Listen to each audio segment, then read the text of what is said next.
What's going on, guys? It's David here. Welcome to another Devotional Saturday. Got this awesome little fountain behind me, which you probably hear. Hopefully it's not interfering with the sound, but cute little thing. I think there used to be fish, but there's a lot of birds bathing and stuff, especially since there's not much water. It's been dry around here in Cleveland. Man, I'll tell you what, this Labor Day weekend flew by. I had a 3-day weekend. I don't know about you, but I had plans. I thought I want to do this and that, and didn't get anything done. It just flew by. Next thing I know, I'm back at work. It's like, whoa.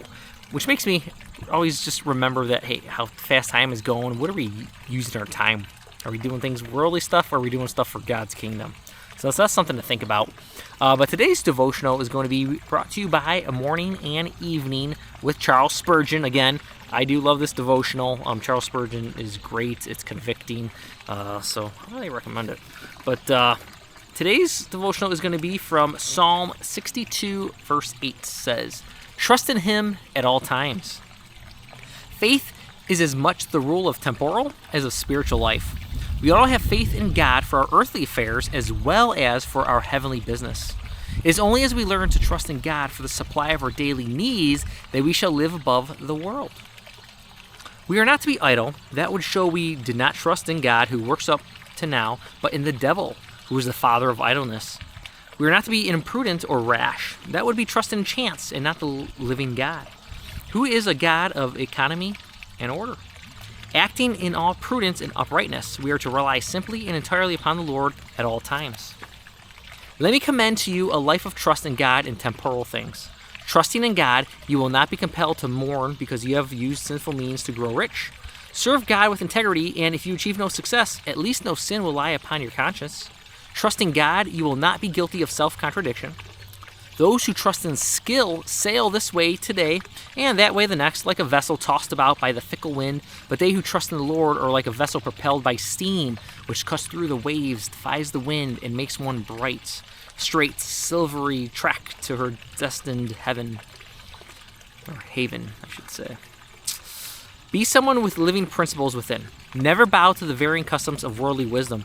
Walk in your path of integrity with firm steps and show that you are invincibly strong in the strength which confidence in God alone can confer.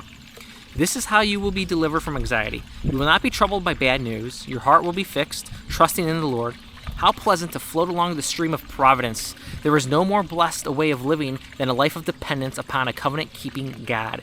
We have no care, for He cares for us. We have no troubles because we cast our burdens upon the Lord.